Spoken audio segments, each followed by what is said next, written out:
రోజైతే నేను ఏం పని చేశానో మీకైతే చూపెట్టాలి. ఎందుకనేసి అంటే ఇంట్లో హాలిడే అనేసి ఉండడం తప్ప అసలు 5 నిమిషాలు ఇలా పడుకున్నాను. కానీ పడుకోవడానికి కూడా టైం దొరకకుండా అంత పని ఉంటుందండి ఒక్కొక్క రోజు. ఎందుకు ఇంటికాడ ఉన్నాను బాబోయ్ అనిపిస్తుంది. మీకు కూడా అలాగే అనిపిస్తుందా? అయితే ఈ వీడియో చూడండి. మార్నింగ్ లేసి గిన్నెలు ఊడవడం, ఇంటి పని అంతైతే అయిపోయింది. ఇంటి పని అంటే చాయ్ తాగాను.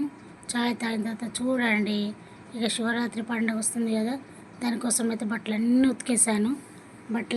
ఉతికేసి తర్వాత వంట అయితే స్టార్ట్ చేశానండి. వంటలు ఏం స్పెషల్స్ అండి అనేసి అంటే ఇవేంటి రొయ్యల పులుసు అండి. మీరేమంటారో తెలియదు కానీ మేమైతే 4 రొయ్యలు వేసినా కానీ అది రొయ్యల పులుసు అనేసి అంటాము.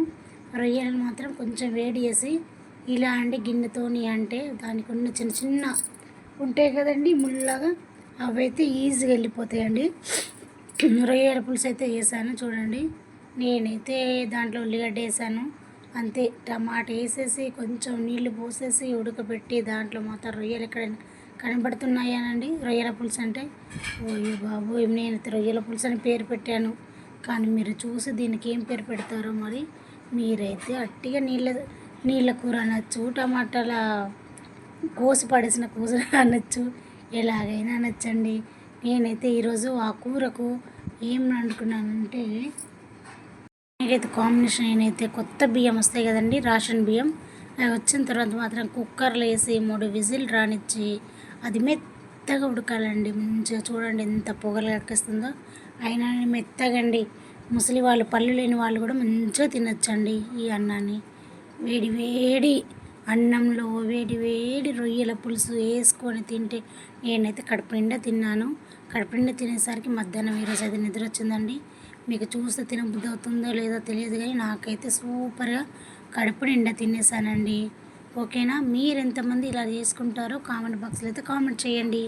ఇది మీకు అందరికీ నచ్చదనుకుంటా, కానీ నచ్చితే మాత్రం చెప్పండి. ఇలా ఎంతమంది చేసుకొని తింటారో కదా. అసలు ఫ్రైల కంటే ఇలాంటి కూరలే బాగుంటాయండి.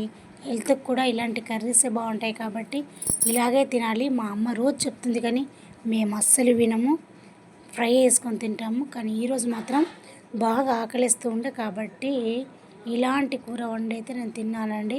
ఓకేనా? నాకైతే చాలా చాలా సూపర్ ఉంది, చాలా నచ్చిందండి.